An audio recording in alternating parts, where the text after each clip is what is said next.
Monday, everyone. So I just got home from work and I just filmed my last clip from the last vlog because I did not film it last night. So tonight I think I am going to edit last week's vlog as well as we moved movie night to tonight. So we are going to watch that Quentin Tarantino movie. Turns out I don't like Quentin Tarantino, but we have at least 4 more movies. I believe we have Jackie Brown? I don't actually know what it's called. Kill Bill Volume 1, Kill Bill Volume 2, and Inglourious Basterds left. So we'll see. I know I like Kill Bill, so at least I have that to look forward to. I don't know if Inglourious Basterds is going to be my cup of tea, but my roommate loves it. And then Jackie Brown, potentially, if that's what it's called. We'll see if I like that one or not. Neither of us have seen that. Okay, so what am I reading? So I started my reread of Legendborn this morning. And by this morning, I mean today at lunch. I didn't have much time to read, so I think I only got like 25 pages in.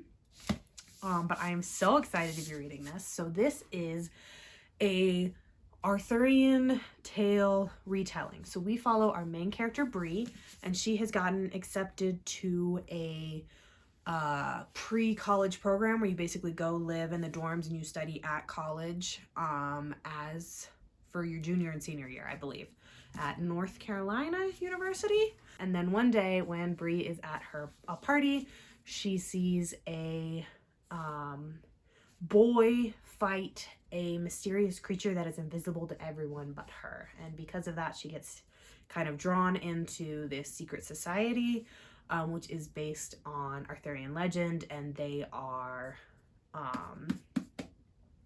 don't remember what the word is. Nope, it doesn't say what they are. But basically, they are all descendants of the King Arthur and his knights, as well as Merlin. So it fights demons, there is knights, there's magic, all that kind of stuff. One thing I forgot about this book is the themes of grief. So definitely check trigger warnings on this because right before our book starts, Bree's mother passes away in a car accident. So it's a beautiful story of her dealing with her grief. It really talks about racism, has a lot of themes on that. But yeah, I read this whenever it came out. I adored it. I got Bloodmark last year, still haven't read it, so I wanted to reread Legendborn because the main character, there's only about 4 or 5 main characters, but there's a lot of side characters that I think are going to be important in the coming books, and I just want kind of to remember exactly what happens with all those characters / the story, because it's been a while since I've learned about the magic and stuff like that. So that was probably the worst description of Legendborn anyone's ever given, but it's excellent. I highly suggest it. Read it, and I'm so excited to be reading it. Again, I'm barely in there, but I'm so excited. And then the second thing, I'm about 50% through, I think, of the way through These Witches Won't Burn. So this is a story about a girl who is part of a witch coven. She lives in Salem, Massachusetts. She is at a bonfire one night and they happen upon a ritual that looks like magic, but they have to figure out if it is magic. And there are 3 types of witches. There are elementals, casters, and blood witches. And blood witches are kind of the scary bad guys in this, as far as I can tell. So her and her ex-girlfriend are both part of the coven, and they are worried that there is a blood witch in town, as they had a nasty run-in with one on a trip earlier that year. So none of the adults believe them, so it's basically them and their friends trying to get to the bottom of whether there's a blood witch in town, and if there is a blood witch in town, protecting the world from that. It's kind of hard because you have to keep your magic a secret, all that kind of stuff. So I'm really liking it. I really like the main character. She's got a strong personality. She works in a witch shop. I like all the magic elements. I like her friends and that kind of relationship. Not a lot has happened, but I'm really interested once we get to see more magic, I think, because right now it's been very, under wraps because you have to keep it hidden or whatever. But I feel like as we go on, we're going to see more and more magic. So I think that's cool. Not much more to say about it. I think it's cute. I think it has good representation. Yeah, and that's about where I'm at for tonight. So I will talk to you later. Bye. Hi guys. Sorry if this angle is terrible. I'm drying in my kitchen. We'll see. I just wanted to give you an update. It is actually Wednesday. I did an update yesterday. I was really having a funk day, so I just kind of came home, and laid in bed and listened to an audiobook for 4 hours and then went to sleep. So I didn't do anything. It wasn't exciting, but I do have reading updates. So I finished These Witches Don't Burn. I really liked the ending. I did guess who the bad guy was because it was kind of a mystery the whole time, like who is the person causing all the havoc. So I did guess that, but I don't think the author made it obvious or anything. I just had like a little inkling because I was like, this is the only person we haven't accused. I feel like it's not going to be all these people we're accusing. But either way, I really liked the end. It was really sad. It is apparently a book you need to check trigger warnings on. So go ahead and do that because there was a death at the end that was...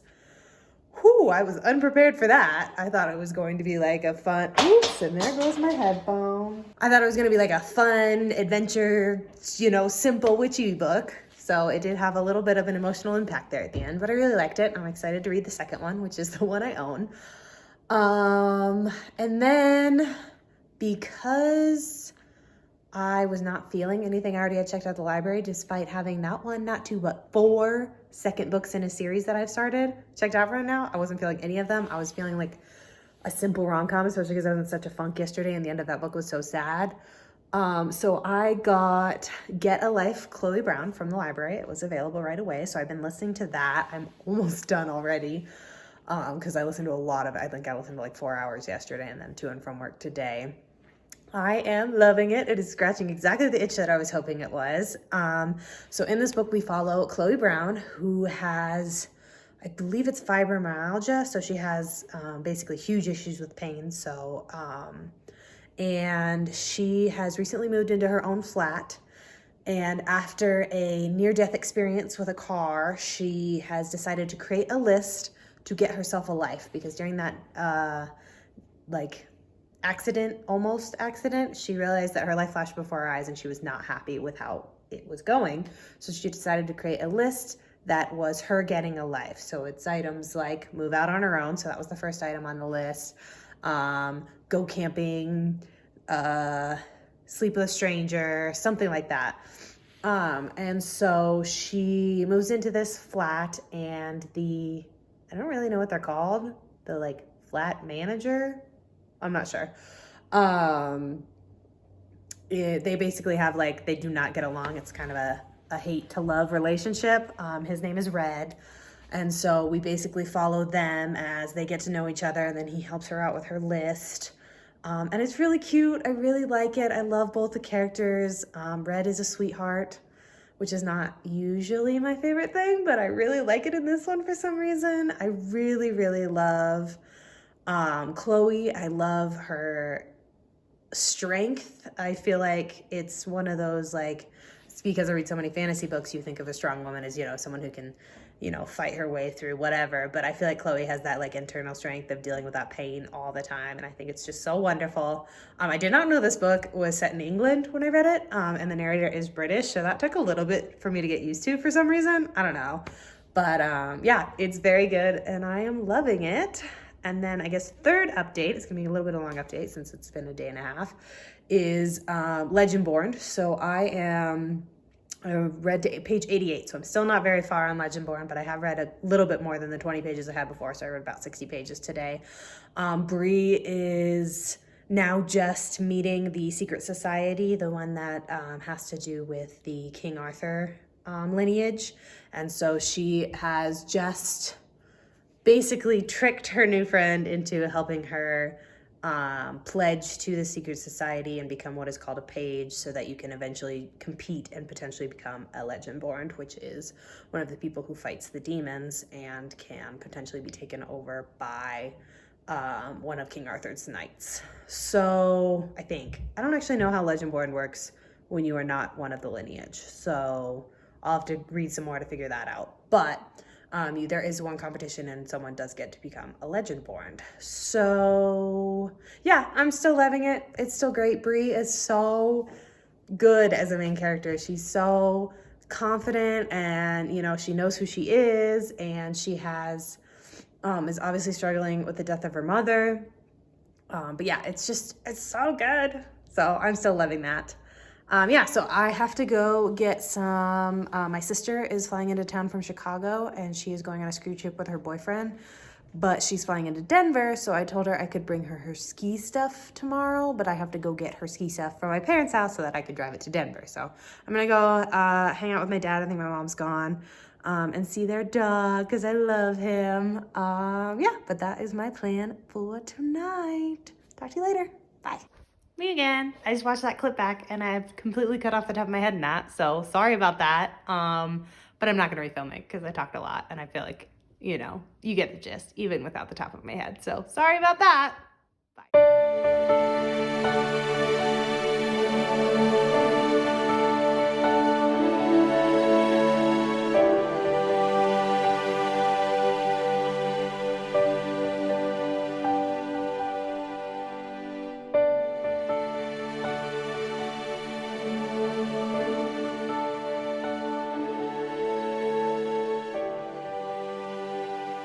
Hi guys, happy Thursday morning. So I don't know what's going on with me, but I am in some sort of funk and I just can't do anything at night except lay in my bed and listen to an audiobook.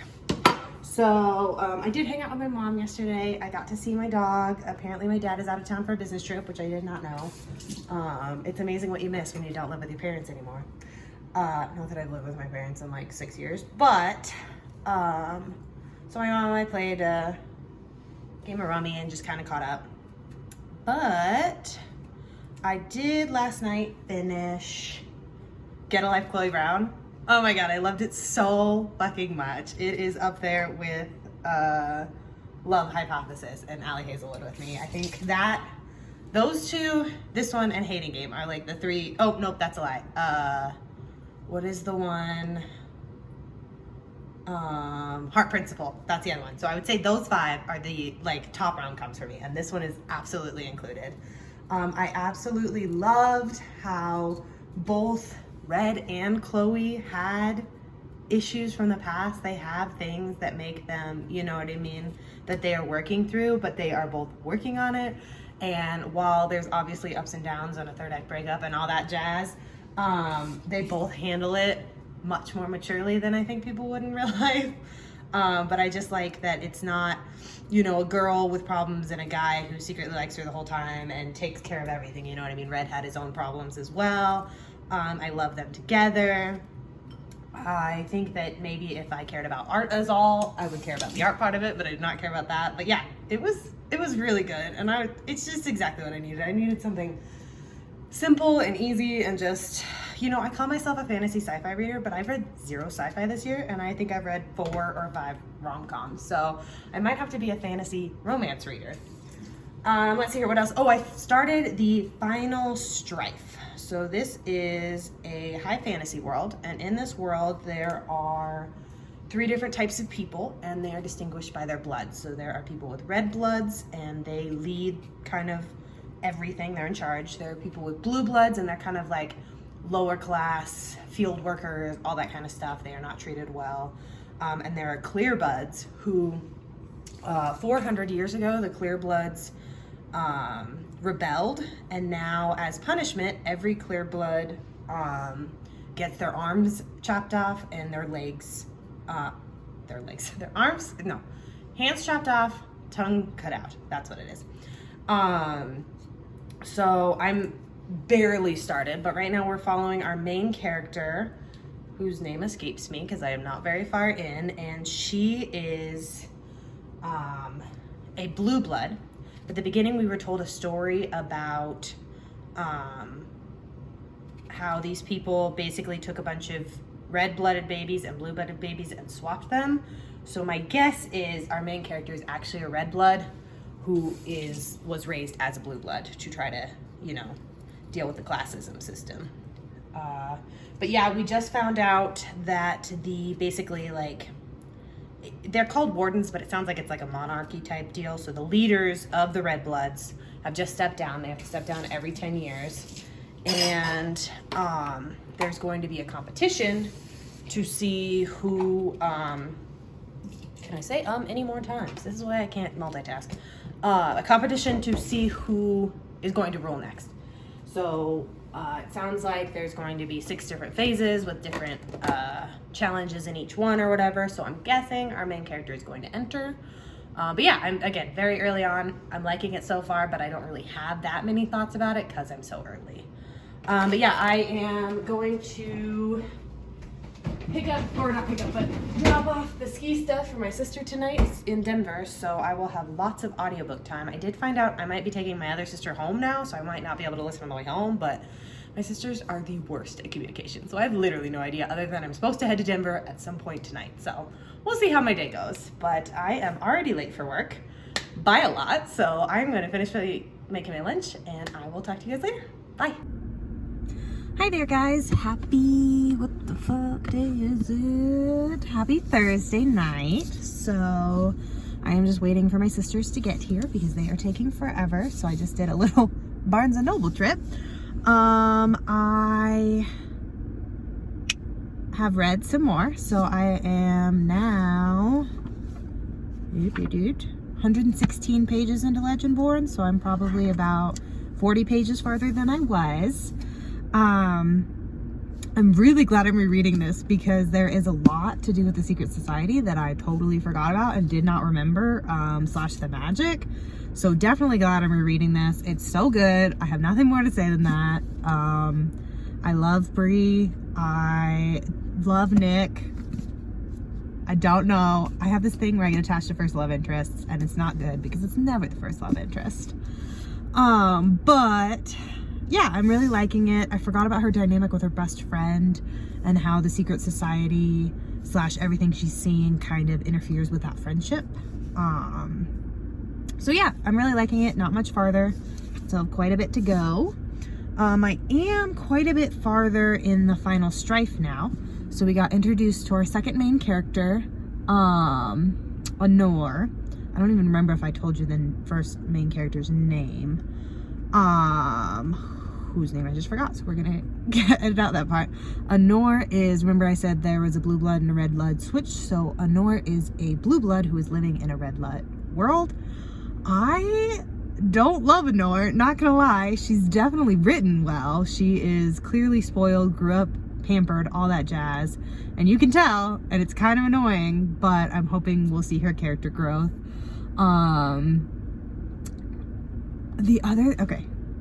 So the other main character starts with an S. Oh my god, we've had like 17 chapters with her. I cannot remember her name. But she is the red who grew up as a blue, and she is kind of disheartened, and she is addicted to drugs, and kind of trying to drown out her world because there was tragedy in her past type deal.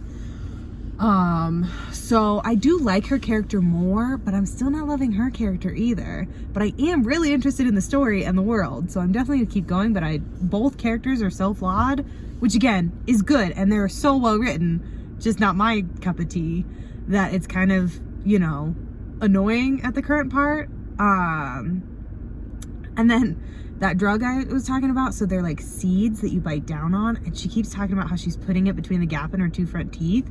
And I cannot stand that because all I'm picturing is like when you get a piece of popcorn stuck in your teeth. But either way, I'm really enjoying it. I just don't really love the characters, and that whole popcorn teeth thing is just making me cringe every time it happens. But yeah, I guess that is my update. I'm probably going to read a little bit while I wait for my sisters. So, bye.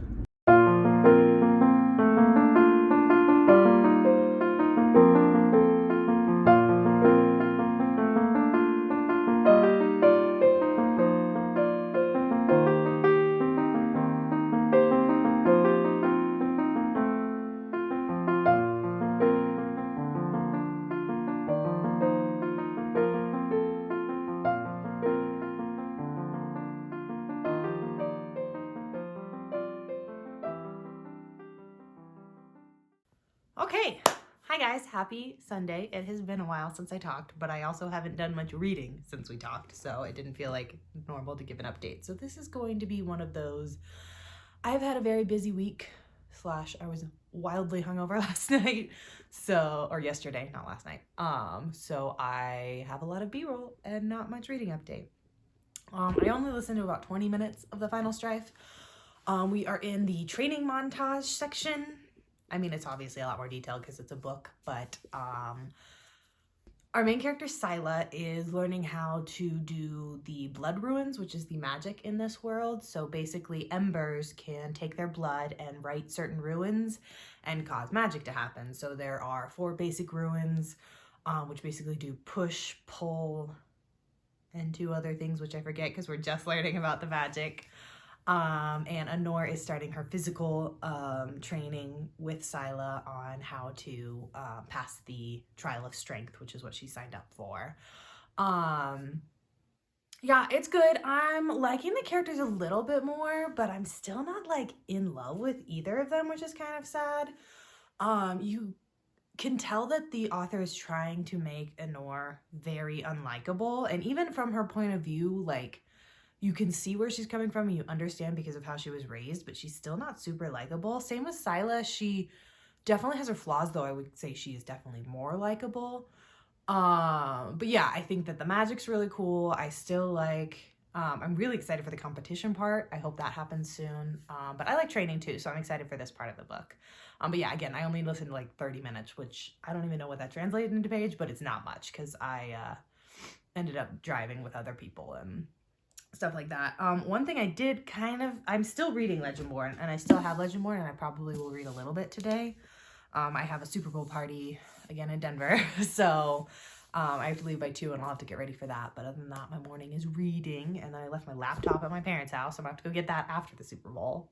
But, long story short, I switched gears a little bit because, oh God, what was it? Might have been 2020, at least 2021. My friend is a giant One Piece fan, like huge, owns every manga, has watched every episode, blah, blah, blah, blah.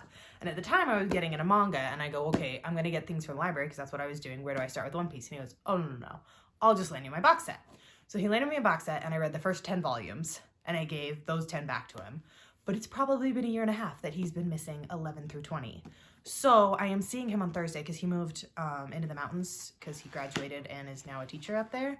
So I only see him once every 4 or 5 months. So I am seeing him on Thursday for the Ant-Man and Wasp premiere. So I want to try to finish the 10 volumes of One Piece I have of his that I have not yet and give it back to him finally, because I'm sure he's very sad because his wall is very beautiful normally and it's missing the 10 that I have.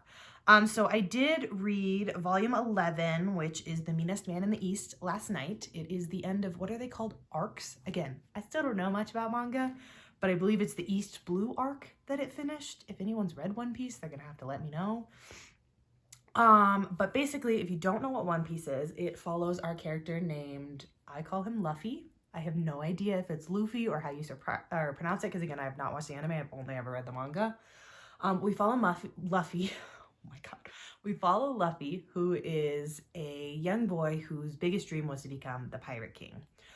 He ate a seed that I don't remember what it's called, but it gave him the power to stretch like rubber and basically made him a really good fighter, but he cannot swim in the sea now, as the sea will kill him for eating the seed. So he basically sets off to find a treasure called One Piece, which is the biggest treasure in the world or something like that, and will help him become the Pirate King. Along the way, he's picked up 4 companions. So the one I finished kind of solidifies one of the companions. I don't remember her name either. This girl right here, as his cartographer. So he fights a fishman in the beginning. It was interesting. One Piece is not my favorite, so I haven't finished it. I really do enjoy it, but I think fighting scenes, not my favorite in manga, and there's a lot of fighting in this. That's almost where, I'm not going to say it, because then someone might hear it. I feel like the anime would be better, and I should try that, but I can't even get through a short 6-season anime in a reasonable time. I could never get through One Piece in any reasonable amount of time, so stick with the manga for now. But long story short, it was cute. I liked it. I do like the found family elements. I like our main character. He's real goofy. But yeah, so I guess we'll see. What is it? I called it earlier an arc. So it looks like Baroque Works, part 1, wherever 12 is. So we're going to do that next. Again, I might read some Legendborn, but I brought 3 One Pieces. I have my hyperfixation snack for breakfast, which is strawberries and these like vegetable Ritz and cheddar cheese. But yeah, that is gonna be my morning, probably around, oh, it's 9:20 right now, probably around noon. I'll have to start getting ready for the Super Bowl. But yeah, I think that was a very long clip, so I will talk to you guys later. Bye. Okay, hi guys, it is still Sunday. It is now Sunday afternoon. My friend is going to be here in about half an hour to pick me up. Promise my hair's not staying like this. It's just trying to let the curl set. I have this annoying thing where like big barrel curling irons don't work because my hair is too slippery. Like it doesn't even like staying in a ponytail, let alone curls all day. So I have to do these really tiny curls, but then I just look like Shirley Temple. So, and if I don't hairspray them, they don't stay. So then when you brush it out, it's all gross. So long story short, we are trying every, like, I feel like 2 months, I try the brush and the curl, and we're gonna see if it works this time. Not that that is a saga you need to know, but now you do. Let's see here, what did I do this morning? I read volume 12 of One Piece. It's called The Legend Begins. So as I mentioned, this follows Luffy, who is a young boy who eats, it's a devil's fruit seed, that's what they're called. And he wants to become a pirate king, and he has to sail, what is it called? The Grand Lane, maybe? Something like that. Which is basically a area of ocean that's like really difficult to sail and really dangerous, and he wants to find the One Piece treasure. So up until now, we have just been watching Luffy gather his crew, and now in this one, we finally made it to the Grand Line. I think that's what it's called. So it's kind of interesting seeing that dynamic. Yeah, it's still cute. I still like the crew and how they work together and how ridiculous they are. Nothing much more to say about that, but it's cool that they're finally in the Grand Line and trying to figure out how to navigate that. So I also read a quick 20 pages of Legendborn. And I love this book, and I will always love this book, so I'm just taking my time on my reread. And of those 20 pages, the only thing I have to say is I love William, and I think he's my favorite character. He is the scion of Gwen, and he is the healer character, but he is just a sweetheart, and I adore him. And that's really all I have to say about those 20 pages. We're getting more on the lore. We just got a huge explanation on that. And yeah, that's really all I have to say. Read Legendborn. I'm so happy I'm rereading it. I just want to sit and read all day, but I have to go to this stupid Super Bowl party. And don't get me wrong, I like football. I don't watch it anymore. I used to watch it very religiously. And I'm excited to see my friends, but I also just want to sit in bed and read. So yeah, I will probably do a final check-in tonight, but it hasn't been the greatest reading week, so hopefully there was some good clips, and I will see you guys later. Bye. Hi guys, just wanted to get on and wrap up this vlog. I got home way too late last night to do anything, so I just got home from work on Monday, and I wanted to go over what I read this week. So I started out with These Witches Won't Burn. I finished up that from my read from last week. I read the entirety of Get a Life, Chloe Brown. I started my reread of Legendborn. I think I got about 150 pages into that, and I got about 37% of the way through the final Strife. So among all those 4 books, I read a total of 1,020 pages.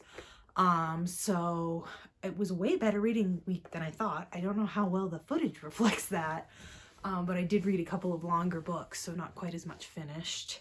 And then on top of that, I read 2 volumes of One Piece. So it was good getting back into that. So yeah, overall, not too shabby of a reading week. It was definitely a lot busier than I intended it to be. But yeah, that's all I've got. I will see you guys later. Bye.